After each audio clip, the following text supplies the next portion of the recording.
Don't let nobody fool you. This is where it's at. You're at an excellent school, you got excellent people here every day, and you need to just follow suit to what they're talking about. Don't be intimidated by what the future offers. You just want to prepare for it, okay? Now, if you're not prepared, that's one thing.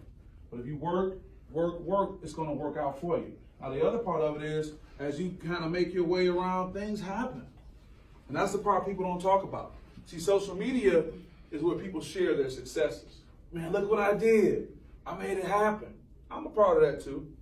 But also what they don't show is their failures. They don't show when they had a nice white suit on and they spilled ketchup on it. You don't see that, do you? Somebody may take a picture of it, but you're not going to take a picture of that yourself. So let's talk about that a little bit while I have you guys. So one thing that's really driving my work that I'm doing with my company, Sports Psychology Solutions, is not just to focus on mental toughness, which is how do you be a great athlete, how do you hit a free throw, how do you finish strong. That's important. But the other part of the spectrum is mental health. Everyone say mental health. Mental health. Mental health is making sure that as you look at the world and you look at yourself, you feel good about who you are and your place in this world. And the disadvantage of social media is that it can really negatively impact people's mental health. Because you look at things on social media and say, well, I don't have that. Or you look at things and it starts to scare you. Anyone bothered by the fact that we may be potentially going to war with Iran? That's a real honest answer. It looks like, and that's a real honest answer. And it's interesting because this is probably your generation's first involvement with some kind of international conflict.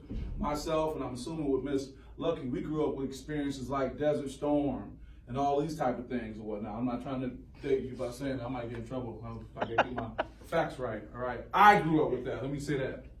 But my point being, when I was you guys' age, we went to war with Iraq.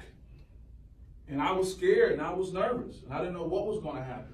What I'm here to tell you guys is this is when you start developing what you're rooted in. What do I mean by that? Are you rooted in faith, your own faith, whether it's your religion, your spirituality, just your belief that who you are is going to be all that you need to be successful in this world? Or do you just look at the news and social media and run with whatever they have?